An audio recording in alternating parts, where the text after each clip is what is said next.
Rich dad and poor dad अध्याय 9 शुरू करना। काश ऐसा होता कि मैं बोल सकता कि दौलत इकट्ठा करना मेरे लिए आसान रहा, परंतु ऐसा नहीं था। तो इस सवाल के जवाब में मैंने किस तरह शुरू किया।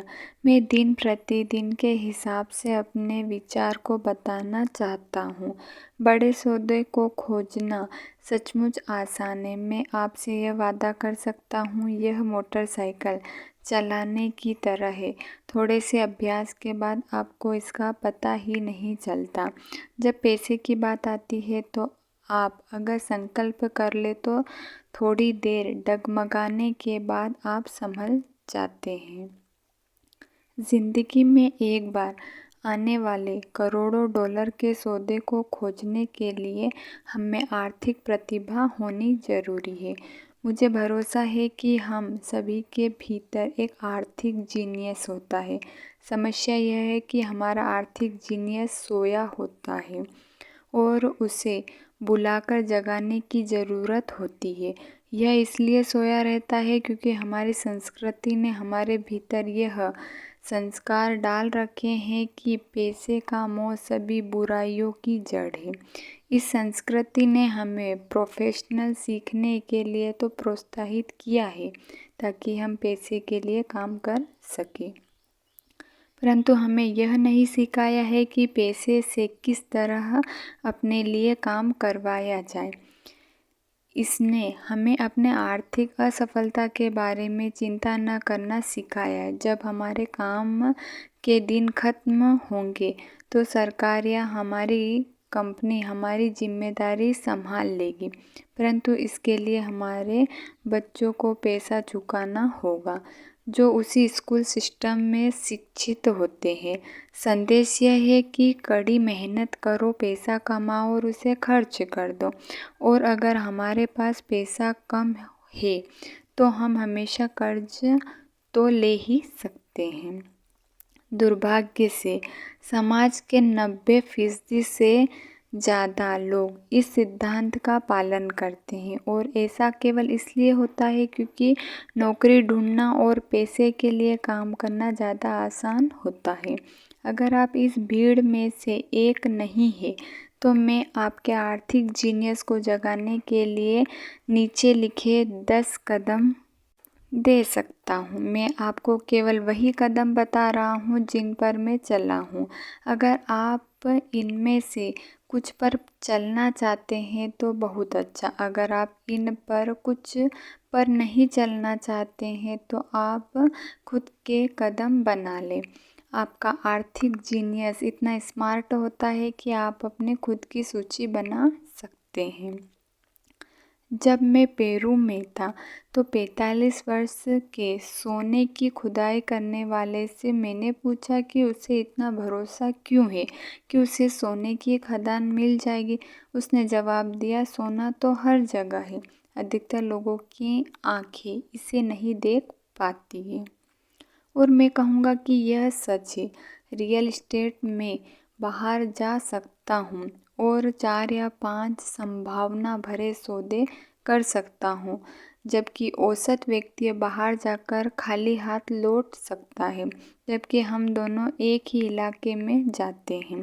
इसका कारण यह है कि उन्होंने अपने आर्थिक जीनियस को विकसित करने के लिए समय नहीं दिया है। मैं आपको नीचे 10 कदम बता रहा हूँ जो ईश्वर द्वारा दी गई ताकतों को विकसित करने की प्रक्रिया है। ये ऐसी ताकतें हैं जिनका नियंत्रण केवल आप कर सकते हैं। पहला है, मुझे हकीकत से ज़्यादा बड़ा कारण चाहिए। आत्मा की शक्ति। अगर आप अधिकतर लोगों से पूछेंगे कि क्या वे अमीर या आर्थिक रूप से आज़ाद होना चाहेंगे तो वे हाँ कहेंगे, परंतु फिर हकीकत हावी हो जाती है। यह सड़क बहुत लंबी नज़र आती है और इस पर बहुत सी टेकरियाँ भी दिखती है जिन्हें पार करना होगा। इसकी तुलना में यह ज़्यादा आसान लगता है कि आप पैसे के लिए काम करें और बचे हुए पैसे अपने ब्रोकर को दे दें। मैं एक बार एक युवा महिला से मिला जिसने अमेरिका की ओलंपिक टीम में तैरने के सपने देखे थे। हकीकत यह थी कि उसे हर रोज़ सुबह 4 बजे उठना पड़ता था ताकि स्कूल जाने के पहले वह 3 घंटे तक तैर सके। शनिवार की रात को वह अपने दोस्तों के साथ पार्टी में भी नहीं जाती थी। उसे हर एक की तरह पढ़ाई करके अपने परीक्षा परिणाम पर ही ध्यान देना होता था। जब मैंने उससे पूछा कि उसकी अतिमानवीय महत्वाकांक्षा और बलिदान के पीछे क्या कारण है, तो उसने यही कहा कि मैं इसे अपने लिए करती हूँ और उन लोगों के लिए जिनसे मैं प्रेम करती हूँ। प्रेम ही मुझे सभी बाधाओं और बलिदानों के लिए तैयार करता है। हम क्या चाहते हैं और हम क्या नहीं चाहते, इनका तालमेल भी एक कारण या लक्ष्य हो सकता है। जब लोग मुझसे पूछते हैं कि अमीर होने की इच्छा के पीछे मेरा कारण क्या था, तो यह हमारी भावनाओं, इच्छाओं और अनिच्छाओं का संयोग है। मैं कुछ की सूची बताऊंगा। पहले तो अपनी अनिच्छाओं की, क्योंकि इन्हीं के कारण इच्छाएं पैदा होती है। मैं सारी ज़िंदगी नौकरी नहीं करना चाहता था। मैं वह नहीं चाहता था जो मेरे माता पिता चाहते थे, यानी नौकरी की सुरक्षा और उपनगर में एक घर में एक कर्मचारी नहीं बने रहना चाहता था। मुझे इस बात से बहुत नफ़रत होती थी कि मेरे डैडी अपने करियर में इतने व्यस्त रहते थे कि मेरे फुटबॉल मैच देखने भी नहीं आ पाते थे। मेरे डैडी सारी ज़िंदगी कड़ी मेहनत करते रहे और सरकार ने उनकी मौत पर उनकी कमाई का अधिकतर हिस्सा ले लिया। मुझे इस बात से भी नफ़रत होती है कि अपनी मौत के बाद वे अपनी मेहनत की कमाई को अपने वारिसों के लिए नहीं छोड़ पाए। अमीर लोग ऐसा नहीं करते हैं। वे कड़ी मेहनत करते हैं और अपने बच्चों के लिए ढेर सारा पैसा छोड़ जाते हैं। अब इच्छाओं की बात।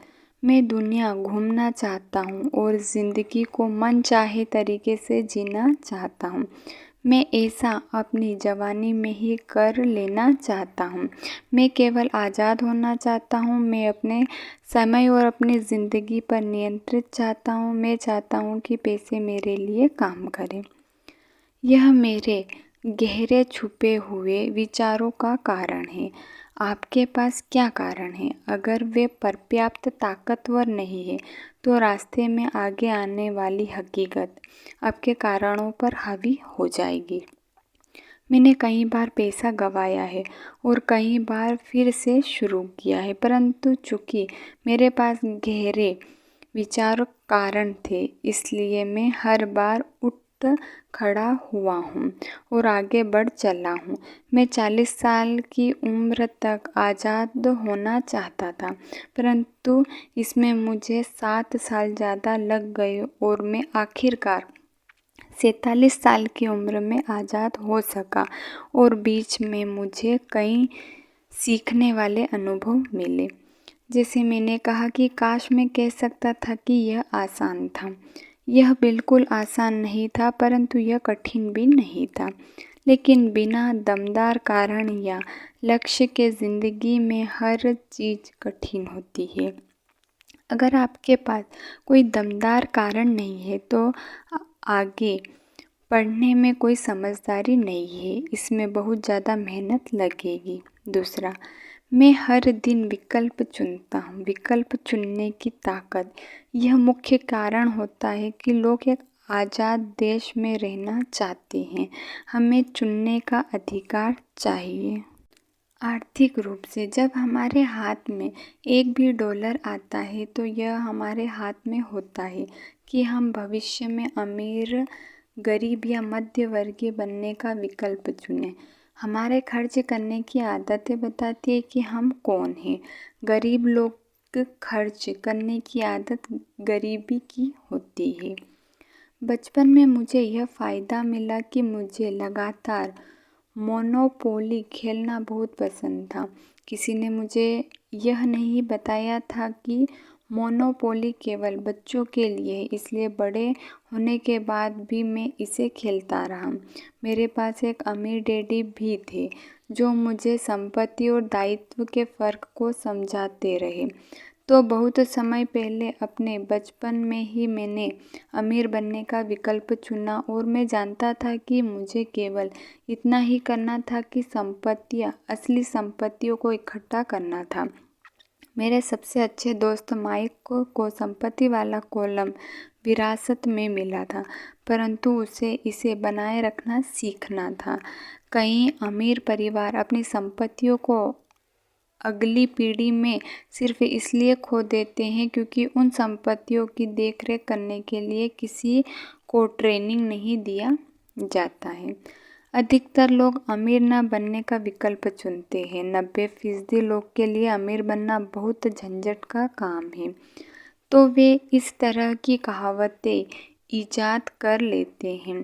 पैसे में मेरी कोई रुचि नहीं है, या मैं कभी अमीर नहीं बनूंगा, या मुझे चिंता करने की कोई ज़रूरत नहीं है। अभी तो मैं जवान हूँ, या मेरे पति या मेरी पत्नी आर्थिक पहलू को संभालते हैं या संभालती है।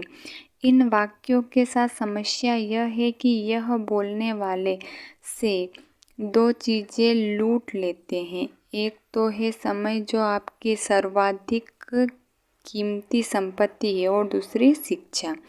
सिर्फ इसलिए क्योंकि आपके पास पैसा नहीं है, आप यह बहाना नहीं बना सकते हैं कि आप इस कारण नहीं सीख पाए। परंतु यह विकल्प हम हर रोज़ चुनते हैं, यह विकल्प कि हम अपने समय, अपने पैसे और अपनी शिक्षा के साथ हर दिन क्या करते हैं, यही विकल्प चुनने की ताकत है। हम सभी के पास विकल्प होते हैं। मैं अमीर बनने का विकल्प चुनता हूँ और मैं यह विकल्प हर रोज़ चुनता हूँ। पहले शिक्षा में निवेश करें। वास्तव में आपके पास जो इकलौती असली संपत्ति है वह है आपका दिमाग, जो आपका सबसे शक्तिशाली यंत्र है। जैसे मैंने विकल्प की ताकत के बारे में कहा है, पर्याप्त बड़े हो जाने के बाद हम में से हर एक के पास यह विकल्प मौजूद होता है कि हम अपने दिमाग में क्या रखते हैं। आप सारा दिन MTV देख सकते हैं, बुक पढ़ सकते हैं, या सिरोमिक्स की क्लास में जा सकते हैं, या आर्थिक प्लानिंग की क्लास में जा सकते हैं। विकल्प आप चुनते हैं। अधिकतर लोग बस निवेश खरीदते हैं, परंतु इसके पहले निवेश के बारे में ज्ञान हासिल करने के लिए जरा भी पैसा खर्च नहीं करते।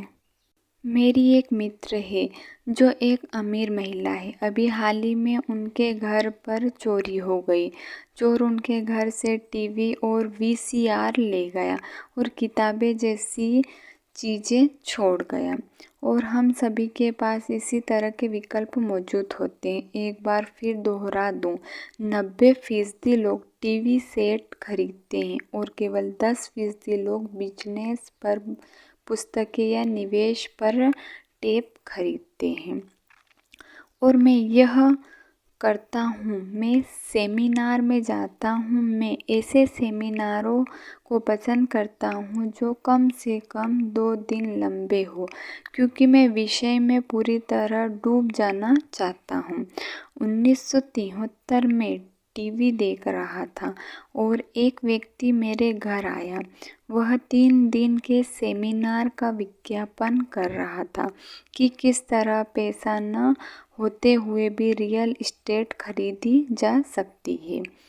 मैंने $385 खर्च किए और उस सेमिनार की शिक्षा मेरे इतने काम आई कि मैंने उससे कम से कम $20 लाख कमाए होंगे। परंतु इससे भी ज़्यादा ज़रूरी यह है कि इससे मुझे नया जीवन मिला। मुझे ज़िंदगी भर काम नहीं करना पड़ेगा, और इसका कारण होगा वह एक सेमिनार। मैं हर साल कम से कम 2 ऐसे सेमिनार में जाता हूँ। मैं ऑडियो टेप का भी प्रेमी हूँ, कारण मैं उन्हें तत्काल पीछे कर सकता हूँ। मैं पीटर लिंच के टेप को सुन रहा था और उन्होंने ऐसा कुछ कहा जिससे मैं पूरी तरह असहमत था। हठी और आलोचना होने के बजाय मैंने रिवाइंड बटन दबा दिया और उस 5 मिनट के टुकड़े को कम से कम 20 बार सुना, शायद इससे भी ज़्यादा बार। परंतु अचानक मेरे दिमाग खुला रहने से मैं समझ गया कि उन्होंने वह बात क्यों कही थी। यह जादू की तरह था। मुझे ऐसा लगा कि मैंने हमारे समय के सबसे बड़े निवेशक के दिमाग की एक खिड़की खोल ली थी। उनके ज्ञान और अनुभव के विराट संसाधनों में मुझे बहुत ज़्यादा गहराई और अंतर्दृष्टि मिली। इसका परिणाम यह हुआ कि मैं अब भी अपने पुराने तरीके से सोच सकता हूँ और मेरे पास उतनी समस्या या स्थिति को देखने का पीटर का तरीका भी मौजूद होता है। मेरे पास एक विचार होने के बजाय 2 विचार होते हैं। किसी भी समस्या या प्रवृत्ति के विश्लेषण का एक और तरीका जिसे जानना बहुमूल्य है। आज मैं अक्सर कहता हूँ कि पीटर लिंच इसे किस तरह करेंगे, ट्रम्प या जॉर्ज सोरोस। मेरे पास उनकी महान मानसिकता ताकत तक पहुँचने का रास्ता यही है कि उनकी कही हुई बातों को सुनो या उनकी लिखी हुई बातों को पढ़ो। जिद्दी या आलोचना लोग प्राय कम आत्मसम्मान वाले होते हैं, जो खतरा उठाने से डरते हैं। अगर आप कुछ नया सीखते हैं तो अपने सीखे हुए ज्ञान को पूरी तरह से समझने के लिए आपको कुछ गलतियाँ भी करनी पड़ती है। अगर आपके यहाँ तक पढ़ लिया है तो एक बात तो तय है कि आप हैं। ज़िद्दी लोग पुस्तकें कम ही पढ़ते हैं या टेप कम ही खरीदते हैं। उन्हें उनकी क्या ज़रूरत है, वे ब्रह्मांड के केंद्र बिंदु हैं। ऐसे बहुत से बुद्धिमान व्यक्ति होते हैं जिनके सामने कोई नया विचार आने पर वे वाद विवाद करने लगते हैं, अगर वह नया विचार उनके सोचने के तरीके से अलग होता है। इस प्रकरण में उनकी तथाकथित बुद्धि उनकी हठधर्मिता के साथ मिलकर अज्ञान बन जाती है। हम सभी ऐसे लोगों को जानते हैं जो उच्च शिक्षित हैं या जो मानते हैं कि वे बहुत स्मार्ट हैं, परंतु उनकी बैलेंस शीट एक अलग ही तस्वीर दिखाती है। जो व्यक्ति वास्तव में बुद्धिमान होता है वह नए विचारों का स्वागत करता है, क्योंकि नए विचार पहले से विचारों के साथ मिलकर अद्भुत संयोग कर सकते हैं। बोलने से ज़्यादा ज़रूरी है सुनना। अगर यह सही नहीं होता तो भगवान ने हमें 2 कान और 2 मुँह नहीं दिए होते। बहुत से लोग अपने मुँह से सोचते हैं और सुनते समय नए विचार तथा संभावनाओं को समझने की कोशिश ही नहीं करते। सवाल पूछने के बजाय वे बहस करने लगते हैं। मैं अपनी दौलत के बारे में दीर्घकालीन दृष्टि रखता हूँ। मैं फटाफट अमीर बनने की मानसिकता में भरोसा नहीं करता, जो अधिकतर लॉटरी खेलने वाले या कैसीनो के जुआरियों में पाई जाती है। मैं शेयर खरीद सकता हूँ, शेयर बेच सकता हूँ, परंतु मैं शिक्षा के मामले में दूरगामी विचार रखता हूँ। अगर आप एक हवाई जहाज़ उड़ाना चाहते हैं तो मैं आपको पहले इसे सीखने की सलाह देना चाहूँगा। मैं ऐसे लोगों को देखकर हमेशा चुप रह जाता हूँ जो स्टॉक या रियल एस्टेट खरीदते हैं परंतु अपनी सबसे बड़ी दौलत में बिल्कुल निवेश नहीं करते हैं, जो उनका दिमाग है। केवल 1 या 2 घर खरीद लेने के बाद रियल एस्टेट के क्षेत्र में विद्वान नहीं बने जाते। तीसरा, अपने दोस्तों को सावधानी से चुनें। साथ रहने की ताकत।